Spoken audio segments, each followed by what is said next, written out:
4 november vanuit Leonardo Mode voor Mannen. Het is het weekend van VVV NSC en het weekend van de Maasdorpen derby. Dus Swep en Def Arsen. Tom van Bergen, trainer van Swep. Welkom. Dankjewel. En zijn tegenstander morgen, Roel Verberg, trainer van Def Arsen. Goed dat je er bent, Roel. We hebben in het verleden eens een keer samen gevoetbald, maar dat is al heel lang geleden. Jansen. Is het trouwens DEF of DIV? Ja.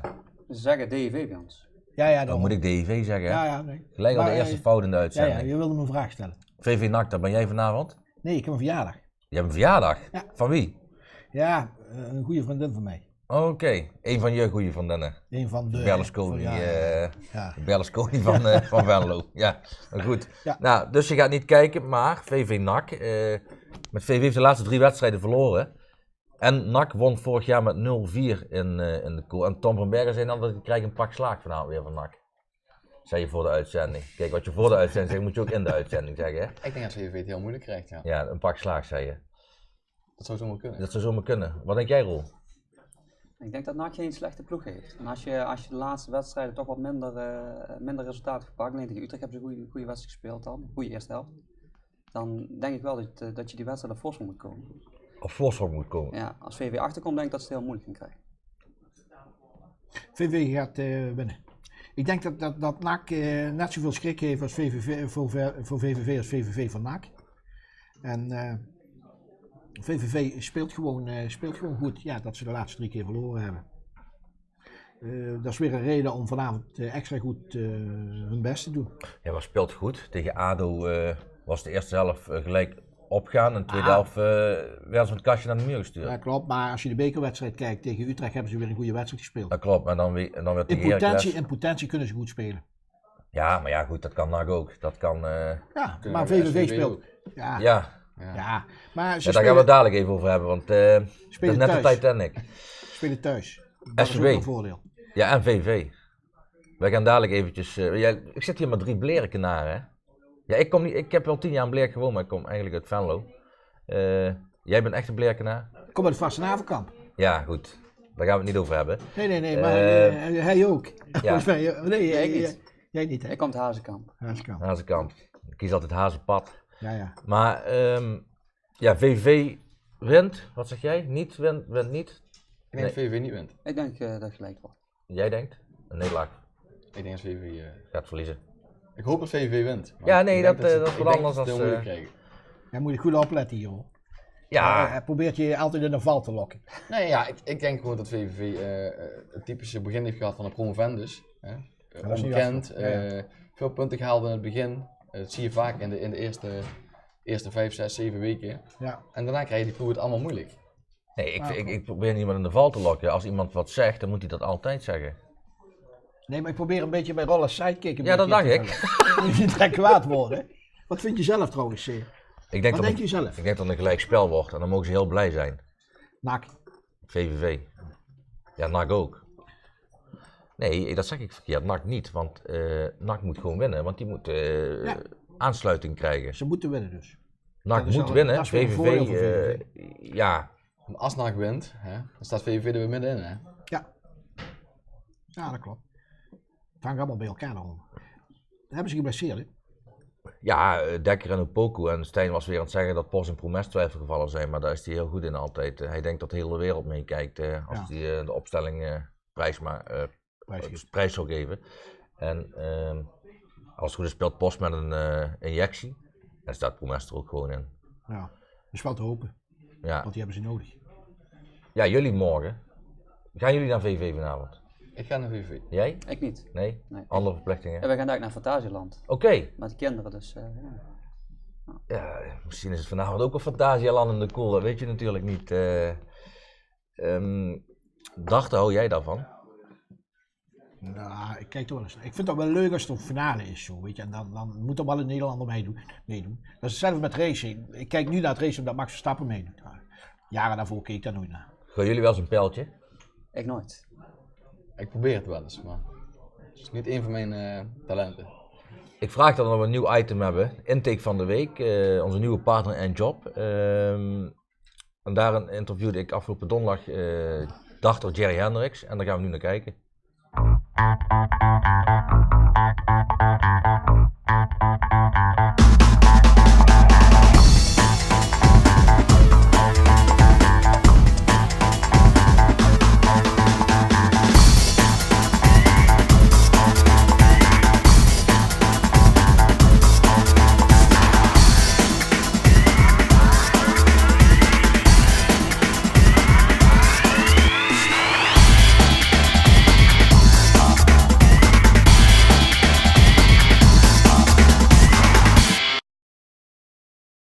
eerste intake van de week is met Jerry Hendricks, de welbekende dachter. Ik denk wel de beste dachter van Zuid-Nederland, of veel Nederland. Ja, laten we het hopen. Laten we het hopen. Ik doe mijn best in ieder geval. Ik heb er plezier in en ik timmer een beetje aan de weg. Maar Jerry, wat doe je in het dagelijks leven? Ja, ik ben accountmanager Benelux voor een fabrikant / importeur, distributeur van dartsartikelen. Dus sluit heel goed om een dagcarrière aan natuurlijk. Een hele mond vol. Ja, behoorlijk. Embassy Sport heden? Embassy Sports heet ze, ja. En wat doe je dan de hele dag? Een beetje dartpijlen gooien Een beetje, in de winkel? nee. Ja goed, ik ben veel op pad. 3-4 dagen in de week. Benelux eigenlijk door dus naar speelgoedzaken, sportzaken, dagspeciaalzaken. Waar we dus onze producten neerzetten, leveren. En daar heb ik heel veel plezier in. Veel contacten, dus helemaal top. Ja, dan, dit is voor jou heel toepasselijk. De ideale baan die je hebt, of toch die sportcarrière? Ja, op dit moment vind ik dit de ideale baan voor mij, want ik kan alle tijden zelf inplannen. Daarnaast ambieer ik natuurlijk wel nog dat ik in de top van de wereld meedraai met darten. Kan dat nog? Dus, ja, zeker. Darten kun je tot je 70ste doen, dus dat is een punt verder niet. Daar hou ik je dan aan, hè? Ja, goed. Nee, gaan we doen. Vanaf 19 november, want dan heb je weer een belangrijk toernooi. Klopt, ja. 19 november is mijn laatste kans dit jaar voor het WK te kwalificeren. En vorig jaar hebben we het ook via deze weg gedaan. Dus we gaan er gewoon vol tegenaan en veel trainen en we gaan knallen die dag. Ja, dus je graaien. Ja, zeker. Dan, dat mag van jezelf zijn, maar dat mag ook van iemand anders zijn. Wat is jouw favoriete sportmoment? Ja, ik ben natuurlijk zelf een darter, dus het zit wel in de darttermen. En dan kom ik toch uit dat Raymond van Barneveld wereldkampioen werd in 1998. Als eerste Nederlander eigenlijk tussen alle Britten. Dat is echt een ultiem sportmoment, want dat heeft mij ook aangezet tot het beginnen met darten. Ja, en daarbij dat Michael van Gerwen de laatste jaren eigenlijk zo dominant overheerst, dat vind ik eigenlijk één groot moment voor hem in ieder geval, maar voor de Nederlandse darten is dat heel goed. Maar dat in 98, dat is toch wel jouw... Ja, dat is het moment, want dat heeft mij echt over de streep getrokken van Jer, dit is echt leuk, dit moet je gaan doen. En toen was ik heel jong nog natuurlijk, maar dat vond ik een topspel. En ja, later dan natuurlijk voor mij sport. Wat eet jij tussen de middag? Ja, nou, het ligt eraan. Als ik veel op pad ben, dan bij een tankstation gewoon een broodje gezond of een broodje carpaccio of wat dan ook. Ja, eigenlijk heel simpel. Ja. Geen dagpijl of zo. Nou goed, deze wordt ook heel leuk. Welk onderwerp moet er in de uitzending van Voetbalroute worden aangesneden? En jij mag alles zeggen wat je wil. Ja, dat is ook wel lastig natuurlijk. Ja. Welk onderwerp? Ja, ik zou het zo echt niet weten. Ja, Moeten we er een keer iets van darten in gaan gooien? Ja, goed, maar dat doe je bij je nou al aan het doen eigenlijk, dus dat doe je goed. Ja, nee, maar goed. Maar ik zou ook een keer leuk vinden om bij andere sporten misschien een keer iets van een verslagje van een wedstrijd of zo te doen, of nog een darten is. Nee, jij. Okay. Ja, dus ga je mee met mij, vind ik ook goed. Ja. Ik werk er graag aan mee, maar nou, laten we dan afspreken. Ja, nee, goed. Of je komt gewoon een keer in de uitzending. Vind ik ook goed. Doe helemaal aan mee. Nou, veel succes. Dankjewel. Tot de volgende intake. Goed.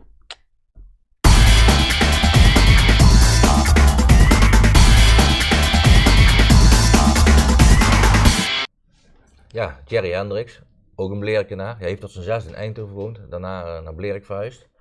Ja, dus even over de voetbaltrots van Blerik hebben. Ja, zo trots kunnen ze dan niet meer zijn op dit moment, hè? Nee, het gaat niet goed met Blerik. En wat je ziet is dat ze geen tweede geloof ik meer hebben, hè? Dacht ik. Volgens mij wel. Volgens mij hebben ze wel een tweede elftal, maar dat zijn allemaal jongens die vanuit de A zijn doorgestroomd. Ja. Dus ik denk dat de komende jaren nog wel een groter probleem wordt voor Blerik als ze niet snel ingrijpen. Ze moeten toch zorgen dat ze niet neerdalen dadelijk naar een 4e klas of zoiets. Dat zou voor Blerik zou dat niet goed zijn. Vroeger had Blerik altijd heel veel spelers uit de eigen jeugd. We hebben Ja. allemaal Blerik gevoetbald vroeger. Blerik had gewoon heel veel... Woestijn? Nee, Oh. dat was prinses Juliana volgens mij. Ja. Maar dat is niet meer. Vroeger bulkte het van de kwaliteit en daar is gewoon eigenlijk helemaal niks meer van over. Ja, je ziet Vellese Boys groeit door, Irene groeit door, Ja. Blerik groeit niet door. Waar is het misgegaan met Blerik? Ik heb de indruk dat het technisch beleid bij Blerik jarenlang, dat ze dat op een te hoog niveau hebben willen neerzetten. En je moet gewoon zorgen dat spelers bij je komen voetballen en niet te moeilijk doen. Je moet niet nee zeggen tegen spelers, laat ze gewoon komen en zorg dat je een fatsoenlijk eerste elftal hebt. Je doelde ook op Ahmed Ami. Ja, die wilde toen naar Blerik gaan en dan wordt er gewoon nee tegen gezegd. Dat is, ik had dat nooit gedaan. Ahmed komt uit de opleiding van Blerik. Die heeft daar altijd gevoetbald, dus ik vind het jammer. Hij speelt nu bij Irene, hij dat doet speelde het de goed pannen van het dak Ja, dat doet het pas goed. tegen Blerik. Ja, Ja. en dat is jammer. Ahmed is natuurlijk al Ja, een van de fitste jongens die ik ken. Dus hij is nu ook Ja. 36 denk ik. ja. Maar dat zul je niet merken aan Ahmed. Nee, absoluut niet. In Maar- de topjaren van Blerik was zijn opa trainer bij Blerik. Ja? Ja, en jouw vader ook trouwens. Hè. Dat zijn goede jaren, gouden jaren geweest bij Blerik. Ik denk in de eerste klas. Eerste klas, weet je wel. Ja. Toen, Jouw vader heeft in de tweede klasse getraind, hè? Tweede klas bij Blerik. Ja, hij heeft Ami laten debuteren trouwens, Ja. op 16-jarige leeftijd. Ja. Sorry, van mijn opa is al wat langer. Toen was Sjaak Hermers was toen trainer. En Ja. mijn opa is ook trainer geweest. En mijn opa die heeft Sjaak toen het begeleid. eerste. En je opa heeft Ja. de voornaam? Jan Verberg. Jan Verberg. Ja. Trainer bij Verladen geweest. Met Panningen, Oh, bij ja. Deurne, Ja. bij Gelderop. Leeft hij nog? Nee, hij is dood. Dat was een toptrainer in Dat die zijn ook tijd. wel noemenswaardige clubs die je daarop noemt. Ja, maar dat was, ik denk in die tijd was dat de trainer van Noord-Limburg. Hij was de eerste trainer uit Limburg die coachbetaald voetbal heeft gehaald. Ja. Dus daar heb jij de trainers, Ja, Geen van. trainersgenen van, ja. Nou ja, hij kon in ieder geval veel beter voetballen dan de rest van de familie wat daarna gekomen is. En, nou ja, ik heb nog vaker met hem gesprekken gevoerd en hij zei, ja, je moet het gewoon gaan doen, dat trainerschap. Dat is een verrijking voor je leven. En uiteindelijk heb ik toen mijn papieren gehaald. En, 2 jaar geleden En ben is ik het een rond. verrijking voor je leven? En je ziet heel veel verschillende mensen en je hebt weer, elke week heb je weer je eigen inbreng in zo'n team. En dus gewoon, je leert elke keer weer nieuwe mensen kennen, dat is wel leuk. Jij bent leraar van beroep ook, hè? Ja, ik werk bij Fontis. Ja. En dat heeft dus ook raakvlakken met het trainersvak. Dat is wel makkelijker soms, ja. Pedagogisch gezien Omdat een je beetje. de jongens wat makkelijker kan begeleiden. Maar ja, ik heb zelf ook jongens die van deze leeftijd, dus ik heb geen basisschoolleerling. Dus ik heb wel gewoon jongens van 21 Oké, tot ja. 25. Ja, dat kunnen ook voetballers zijn. Ja, dit is voor Danny Frederiks, de spits van Resia bijvoorbeeld, is het bij ons op school. Oké. Nee, maar ik bedoel ook van die categorie jongens heb je ook in je ploeg. Ja. Ja. Ja. Hoe bevalt het jou? Dus eerstejaars trainer? Ja. Je hebt natuurlijk vorig jaar bij VV-stage gelopen. Ja, ik vind het echt een verrijking voor mijn leven. Ook. Zoals je net zei. Ja. Dus ik ben daar ingestapt, blanco. En heel spannend hoe het ging worden en hoe ik het zou vinden. Maar het wordt eigenlijk iedere week leuker. En de punten moeten nog wat komen, denk ik. Ja. Maar ja, ik vind het mooi om met die groep aan de gang te gaan. Hoe de opkomst op het trainen is. Hoe ze dingen proberen op te pikken. En ja, ik geniet er echt iedere week van. Jullie hebben er allebei 6 op dit moment, hè? Jij hebt 1 keer gewonnen, 3 keer gelijk, 2 keer verloren. Jij hebt 2 keer gewonnen, 4 keer verloren. Ik hoor dat het een beetje ontbreekt aan scoren bij jullie. Een beetje, ja. Een beetje. En het is gewoon een onberekenbare klasse. Iedere wedstrijd maakt iedere ploeg wel 2, 3, 4 foutjes. Dus ik ben ervan overtuigd, je moet eigenlijk 2 of 3 keer scoren om een keer een wedstrijd te winnen. En Ja. dat gebeurt op dit niveau gewoon niet altijd. Maar je had geen grote selectie, begrepen of wel? Nee, het is echt een kleine club. Ja. In Broekhuizen, Vorst aan Broekhuizen. En ik heb wel veel mensen op het trainen. Maar voor echt het eerste elftal, man of 14. Ja. Het is wel een dorp met 2 trainers die betaald voetbal nu zitten. Eén topper, Pepijn Leijners bij Liverpool. En Willem Bewijs zit nu bij onder 19 van Ajax. Kom je uit Broekhuizen? NAC zit hij. NAC, sorry. NAC moeten we dat zeggen? Of NAC? Of wat moeten we zeggen? NSC. Klopt, je hebt gelijk. Hij is dit seizoen naar NAC gegaan. Hij heeft 3 jaar bij Ajax gezeten. Ja, wie weet, Tom. Ik ga binnenkort een keer met de voorzitter mee naar Liverpool. Dus Ja, mooi. Ik ben daar 31 januari geweest tegen Chelsea. Ook op uitnodiging van Pepijn. is zeker de moeite waard. SVB had vroeger ook of jaren terug had hij een goed elftal. Die zijn tot de tweede klasse gekomen. Ik heb 1 jaar in de tweede klasse gespeeld, ja. En er waren toen volgens mij 3 families. Jansen, Beurskes en nog één. Ik weet niet wat. Van Lin? Van Lin? Van Lin. Ja. Ik denk de Mulder. Ja. De Mulder, ja. En er waren allemaal broers van elkaar die voetbalden daar. Dat kan me nog wel herinneren. Dat is nog steeds wel zo hoor. Dus, alleen, je bent in zo'n dorp een beetje afhankelijk van de lichting die je hebt natuurlijk. Hè? Ja. En, Ik weet nog dat wij daar een keer met Irene tegen moesten voetballen voor de beker. En dat wij speelden toen 3e klas. Zij speelde toen volgens mij 4e klas en wij dachten echt van makkie. Ja. We gingen daar volgens mij met 4-0 de bodem. Ja. Voorwoorden voor morgen, denk ik toch? Je zou kunnen. Morgen met 4-0 de bodem. En komen daar veel mensen af op zo'n derby dan? Arsen, Broekhuizen, Vos? Nou, je merkt wel dat het wel leeft. Als je bij ons kijkt, normaal gesproken gaan we gewoon met de auto naar uitwedstrijden, morgen gaan we met de fiets. Hopelijk ligt het veel er dan niet uit. Dat moet je De opfietsen. sfeer gaat tot 10 uur. Dus, daar hebben ze extra voor de derby tot 10 uur laten gaan. Ja. Nee, dat is, ik denk dat het wel druk wordt. Hoe leeft dat bij jullie? Ik heb er eerlijk gezegd niet zo gehoord. Nee? Nee. Het is wel apart, want jullie zijn het grote Arsen eigenlijk en het kleine dorp, de Calimero's zitten daar, hoor je dan niks Nee, maar van. het heeft niks met Arsen zelf te maken. Ik denk, bij ons is het gewoon een hele hechte gemeenschap van Broekhuizen en Broekhuizen-Vorst. En ik merk gewoon dat er heel weinig naar buiten gekeken wordt. Dus het heeft niks met een derby of met Belveld te maken of wie we allemaal spelen. Maar dat is gewoon, wij zijn een team, een club en wij richten ons op de volgende wedstrijd. En ja, dat is nu Arsen en dat zien we morgen wel. Oké, dan zien we het morgen wel, ja. Ja. Wat, hoe ken jij zijn ploeg een beetje? Of, hoe heb je Ik heb er zelf 2 seizoenen geleden tegen gespeeld met Amerika. Ja? Toen hadden ze wel een andere ploeg, toen hadden ze wat veel oudere spelers erin staan. Die zijn nu allemaal gestopt. Maar ik heb wel van andere trainers gehoord hoe ze nu voetballen. In de voorbereiding van de Maasdorpen Cup heb ik ze zelf een keer zien voetballen. Maar toen was Tom pas net begonnen.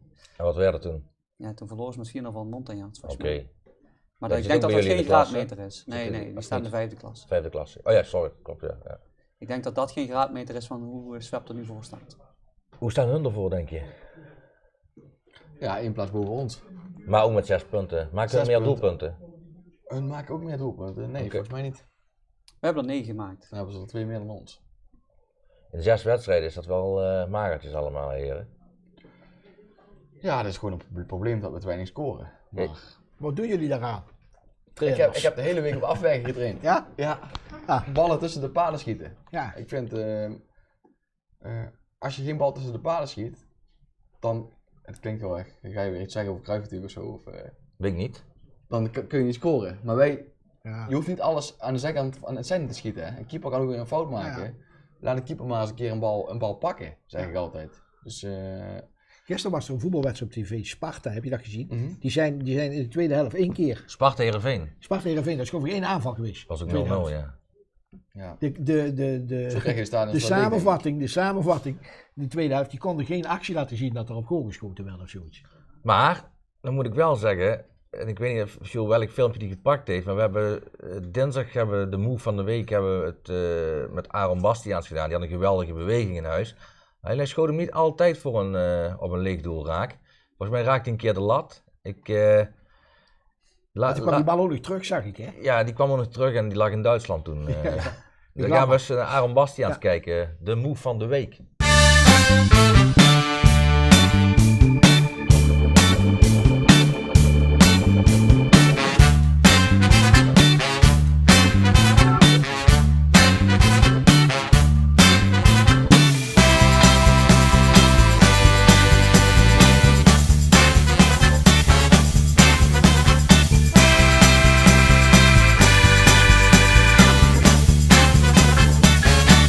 Ik sta hier met Aaron Bastiaans, die in een 3-6-1 systeem altijd speelt.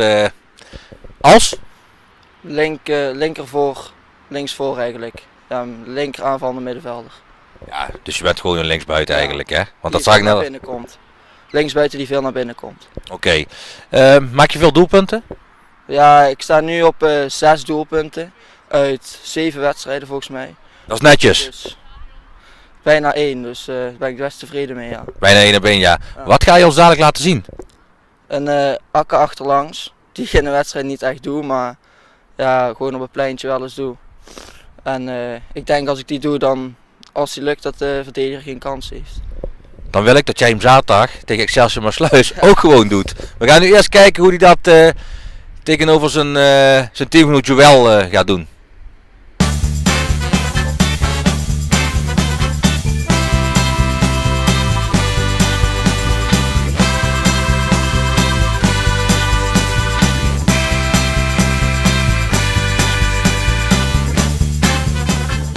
Joël Roeven is het, hè? Ja, zo hoef je. Die beweging, laat je je zo wel eens verrassen in de wedstrijd? Zo'n weegje net, verwacht je niet. Dus dan laat je wel aardig gaan verrassen, ja. Moet hij hem in de wedstrijd gaan doen? Als je het zoals net deed, dan wel, ja. Ja, ik wil eigenlijk ook dat jij die gewoon in de wedstrijd gaat doen. Ja, dat denk ik wel eens aan, maar in de wedstrijd dan gaat het niet automatisch. Dus dan denk ik er niet aan en dan dat doe ik hem niet. Of wordt de trainer dan boos?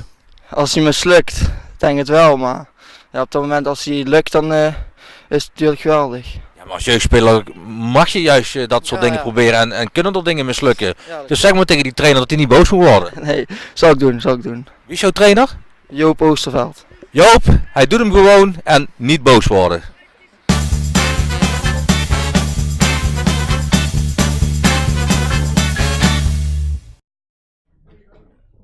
Aaron, ik hoop ook echt dat je deze beweging vandaag hebt uitgevoerd tegen Excelsior Maassluis.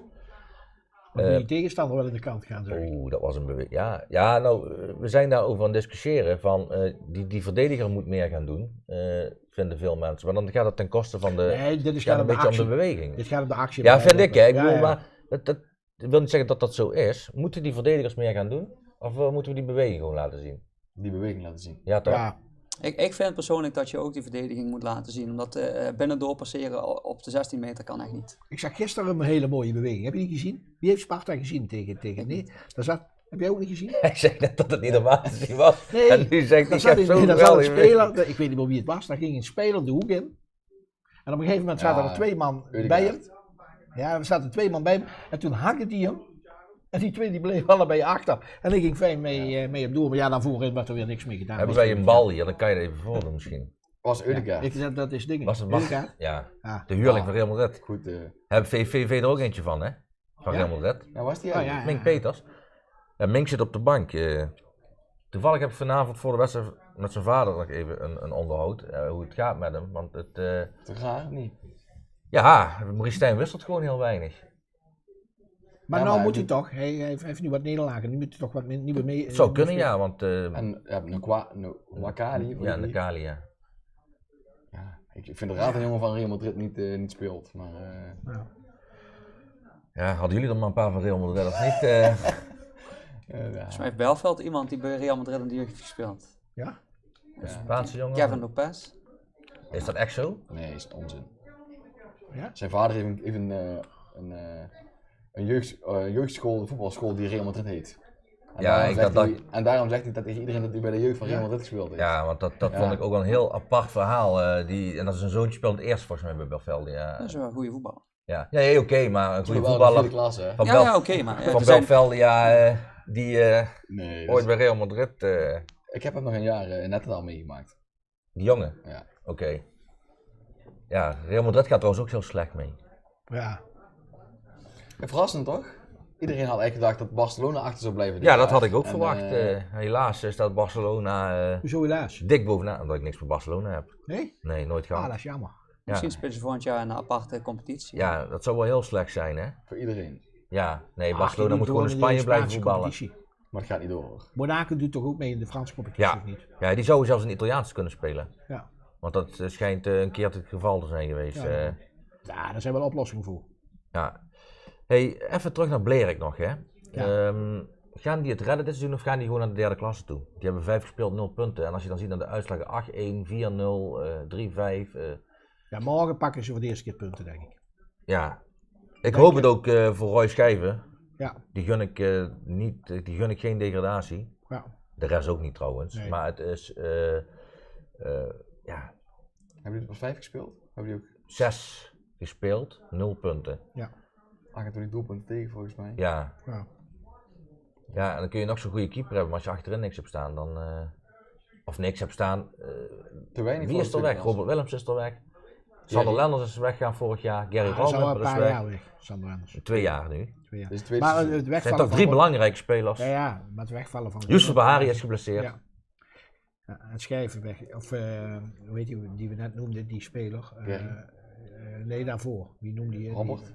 Ja, dat zijn wel dragende krachten geweest natuurlijk. Vergis je niet, en die jongens die hebben dat team meegenomen. Hè. Robert en Sander hebben bij Venray allebei nog op het derde niveau in Nederland gespeeld. Ja, ja. En die Ja, vallen daarom. nu allebei weg. Ja, dus dat Met jou nog in die tijd toch? Ja. Je hebt samen met hem. Als jij zo'n speler erbij hebt, of jij, dan word je kampioen. Nee. Nee? Wat is Had het jij belangrijkste? Een keeper en een spits op dat niveau? Ik denk als je een goede centrale middenvelder hebt, die ervoor zorgt dat er aanval komt en die de organisatie neerzet, dat het daar uiteindelijk om draait. Als je kijkt bij Ivo, dan heb ik tegen Ivo gespeeld. Komt nu niet helemaal eruit in de competitie dan, maar Rick Verbeek was toen gewoon spelbepalend. Ja, dat is ook een geweldige voetballer. Ja, Ik vind het jammer dat hij bij Evo speelt. Maar ja, daar komt hij vandaan. Hij is pas 28 of 29 geloof ik. ik heb hem nog gevraagd of hij naar Stralen wilde komen vorig Ja, jaar. dat wilde hij niet hè. hij wilde En maar zit ook gewoon, volgens mij met zijn gezin en zo. Ja, hij werk wil en 2 keer in de week dergelijke. maximaal trainen, 1 keer. Ja. En, Ja. Hey jongens, kijken jullie ook wel eens naar het Venlo zelf al, wie daarin moet staan? Ja. Want geef eens jullie trainersoog. ik ben verbaasd altijd door de namen die hier genoemd worden. Dus, Ja, nou dat vind ik fijn om te horen, want ik heb een kenner nodig die mij gewoon nu 11 namen opnoemt. ik ben geen kenner. Ik mis alleen een aantal Zeg spelers. het, neem maar eens vertel. Nou, Sander Lemmens moet daar natuurlijk gewoon in. Die heeft erin gestaan. Maar dat heb ik de laatste weken niet meer gehoord. Nee, we hebben ook geen opstelling gemaakt hè. Kijk, die speelt nu in de Oberliga in Duitsland. We Ja. staan bovenaan in de Oberliga. En Maar die stond erin. Waar speelt u, hè? hij speelt alles. Bij wie speelt u? Stralen. Stralen. Maar goed, Sander Lenders Robert Willemsen moet ook gegarandeerd stond er erin. ook in, maar was vorig jaar geblesseerd. Ja, dat zijn de 2 die ik in ieder geval mis. Dat zijn er heel veel moet ik zeggen. Je zegt net heel veel namen. Nee, ik mis een aantal namen. Nog een, maar heb je, want die kunnen ons wel helpen. Ja, ik hoor dan die spits van Venray. Ja? Ja, die heb ik een paar keer gezien, maar vind ik niet heel erg sterk. Rick Polman beter? Dat denk ik wel. Ja? Die scoort regelmatig Bij EVV. hoe ik het volg. En Ja. met alle respect, EVV staat derde in de derde divisie. Klopt. Ik denk dat jullie nog wel een paar jongens hebben gemist. Kijk, Vertel. Joey Dekkers en Stefan Hagens zijn denk ik zeker jongens die erin moeten staan. Stefan Hagers Stefan Hagens woont speelt, niet meer in Venlo. nee, hij speelt bij Bekkerveld, maar ja, het is wel een jongen van Irene natuurlijk. Ja. Hetzelfde geldt ook voor Joey Dekkers. Ik heb wel allebei Joe Dekker speelde vorig jaar betaald voetbal. Ja, sorry, ik counter het even om het uit te leggen. Ja, Joey, maar hij speelt dat nu weer bij EVV. speelt nu dus, bij EVV. ja. Maar we hebben dit seizoen nog geen opstelling gemaakt. Oké. Ik heb bij VVL 3 in middenveld gezien. Verrassend goed. Rick Bottenberg. Meen je dat nou? Ja. Oké. Jij vindt hem niet goed? Nee. Nee. Misschien heb ik een andere bril Nee, op voor de de, klas nou nee tegenwoordig. jong, niet voor het Venlo zelftal, maar wel voor VV03 is dat wel een aardige Ja, ja. speler, ja. Maar niet dat je zegt van dat hij in het Venlo zelftal. Keeper Frank Dekker. Ja, Hoor ik vaker. Kan denk ik niet. dat kan wel. Hij is te dik, ja, maar hij haalt alles eruit. Nee, dit seizoen niet. Ja, maar kijk, en dat wil ik Ik nog denk net dat de zeggen. beste keeper uit het Venlo's Brian is. Brian Rooks. Ja. Speelt nu bij, vorig jaar bij VCA. Ja, als hij zorgde gewoon voor dat VCA geen 100 golen tegenkreeg vorig jaar. Ja. Dit is wel een mooie discussie, hè, want nu komen er met zijn namen omhoog, waar we wat aan hebben. Ja. Brian Rooks zeker. Ja, die jongen van Bottenberg, het spijt me, maar die is niet goed genoeg voor het Venlo zelftal. Nee, dat denk ik ook niet. Maar ik word hier. Ik vind ook sommige spelers van Venlo's Boys. Ja, In de post. vind ik ook Nee. veel minder dan de jongens die ik net Ja. of die hij net opnoemt. Maar wie dan? Noem eens namen. Hattu? Die speelt niet bij Venlo Boys. Nee, maar die kan er ook nog in. Stevie Hattu. Nee, maar die jongens van Venlo Boys, waar je van zegt, die zijn niet goed genoeg voor het Venlo zelftal. Voor de Max Hendricks, denk je Ja, dat die niet nee, goed genoeg nee, is? niet. Nee? Oké. En centrale verdediger die genoemd werd. Casper van Meulen. Remco Gielen. Casper Muntjes is bij Irene. Irene. Remco Gielen ook. Ja, ik vind dat je ze allebei niet kunt vergelijken met Willems en Lenders. Misschien heb ik een bril op. Nee, maar, ja, dat ook. Maar dat klopt wel wat je zegt, want dat zijn 2 spelers, dus er moeten er nog 9 in. Kijk, we hebben gewoon niet zoveel. Ahmed Ammi moet daar Ahmed natuurlijk Ammi in. moet erin. Ja. Maar we hebben gewoon ook niet zoveel goede amateurvoetballers hier in de regio lopen. Op Rick het Verbeek. niveau, ja, Rick Verbeek. Maar als je het hebt over, hè, want laten we eerlijk zijn, Venlo Boys speelt nu eerste klasse dit jaar. Maar als kijken we eens naar andere regio's, daar, ja, wat je zegt, derde niveau van Nederland. Maar dat is al jaren, hè? Dat het Venlose amateurvoetbal toch wat achterblijft. En dus het is goed dat Venlose Boys nu eerste klas speelt, dat iedereen nu tweede klas speelt. Nou, Blerik gaat dan nu wat minder, maar uiteindelijk zijn ze wel met eigen jongens toen van de derde weer naar de tweede. Maar dat is ook het risico, denk ik, dat je met zoveel clubs hier in Venlo speelt. Maar de eerste klas is wel anders als 6 jaar geleden, hè? Ja, dit is nu eigenlijk tweede klasse. Ja. Misschien wel derde. Ja. Ja, dat niet. Nee, dat geloof ik niet. Het is zesde niveau nou. Maar het feit is dat je gewoon heel veel elftallen hebt, of heel veel verenigingen. En dat betekent gewoon dat je dus ook niet meer een aantal spelers bij elkaar hebt. Bij Venlose Boys speelt natuurlijk een goede groep voetballers. Maar als je overal 2 spelers hebt staan, dan ontwikkelen ze zich ook niet inderdaad. Het zou goed zijn dat... Maar dat is natuurlijk wel vooruit gegaan. Er zijn 3 ploegen een klas hoger gaan spelen hè, in Venlo dit jaar. Ja. Dus er zit wel verbetering in, denk ik.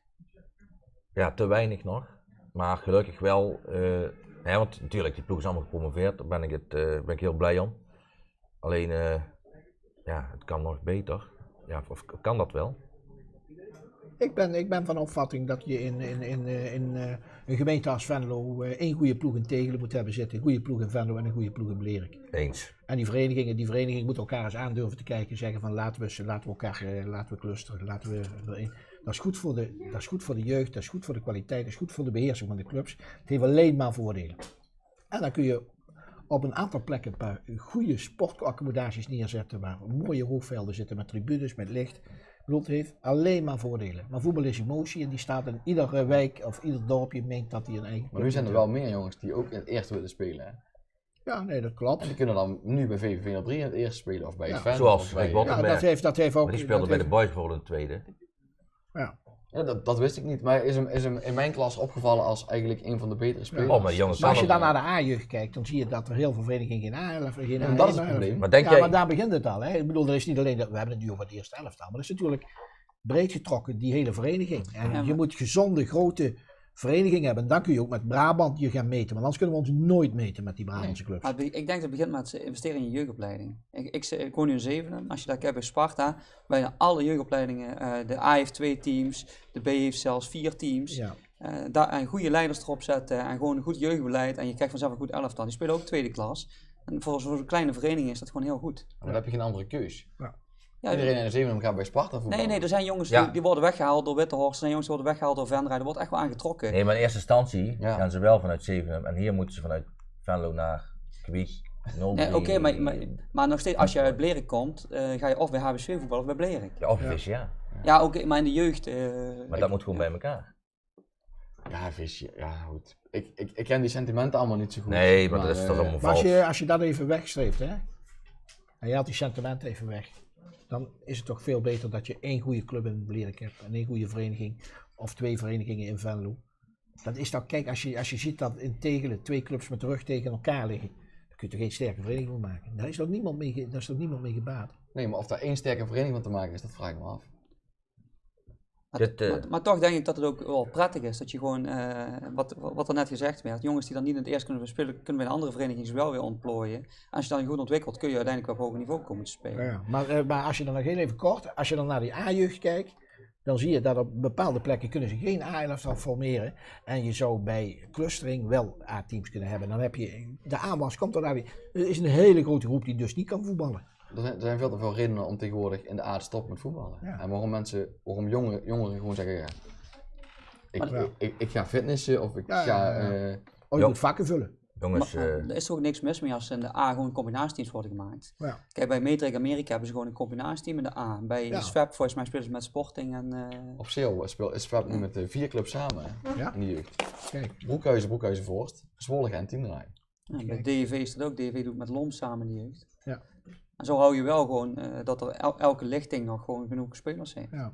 Maar dat is uit nood geboren, daar moet dat. Daar ontkom je er niet aan, want anders komt er een hele grote groep niet... anders heb je alleen een B en er staan A-spelers en een C-spelers. Ja. En dan komt er een hele groep niet aan de bal.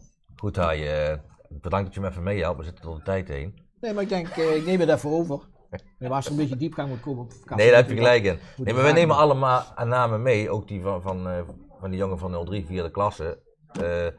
Want ieder zijn mening telt. En misschien zijn er nog wel meer die hem in het Venlo zelf willen hebben. Het gaat niet om wat ik of hij vindt. Hij of ik moet ik zeggen. We gaan naar de Toto. Daar razen we even doorheen. Hi. Chelsea United 1-1. Blerik Wilhelmina Boys 2-1. Swep van Tom van Bergen wint van Roermond 3-1. Zegt hi. VVV NAC 2-0. Borussia Mönchengladbach Mainz 2-0.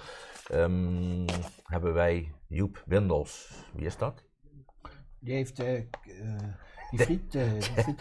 Urban Food Gallery. Urban Hebben Food ze wel Gallery, goede ja. frikadellen trouwens. Ja. Die Chelsea- haakballen moeten daar lekker Ja, zijn. Van. het oude gashoek Hamburgers. is dat op de Hogeweg. Chelsea Manchester United 1-0.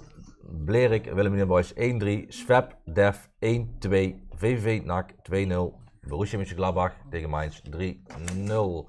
Jules Hendricks, de regisseur. Chelsea 2-1 winnen van United. Blerik verliest met 3-1 van Wilhelmina Boys. Ook Jules zegt dat Def wint.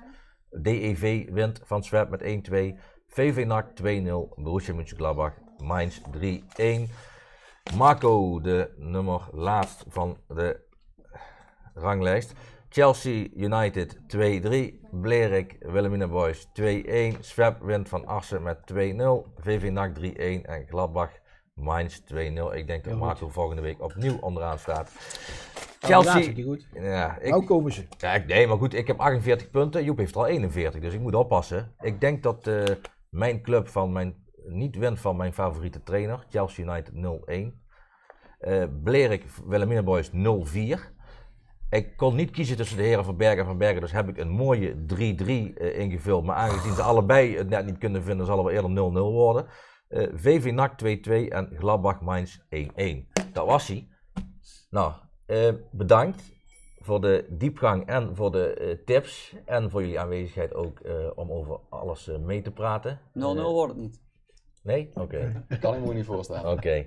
3-3, dat zou best wel eens kunnen. Oké. Ik denk gewoon een open wedstrijd wordt. Allebei de ploegen willen aanvallen in het voetbal. Laten we het hopen. Laten we het hopen. Nou, Wat ga je doen vandaag? Ik ga vanavond naar VV NAC toe. En morgen moet ik naar Venray tegen Schaarsberg. Jij? Ik denk dat ik vanmiddag nog naar... Gladbach ga. Vanavond aan de verjaardag en morgen naar Blerik aanmoedigen. Ja, misschien moet ik dat eens gaan doen. Oké. En misschien moet je naar Swep DV komen kijken. Af en toe is wel, ja. Ja, er is ook een Bleerikse tint in, dus nou. Kijk, als er veel golen vallen. Zou ik nog over nadenken. Als jullie, Kan morgen, het tellen of niet? als jullie morgen niks te doen hebben, kan het of Swep Def zijn of Blerik. Of Ga je wel kunt, niet met de fiets. of je kunt gewoon even lekker een frietje gaan eten bij de Ja. Urban Food Gallery op Ja. de Hogeweg. Tot volgende week.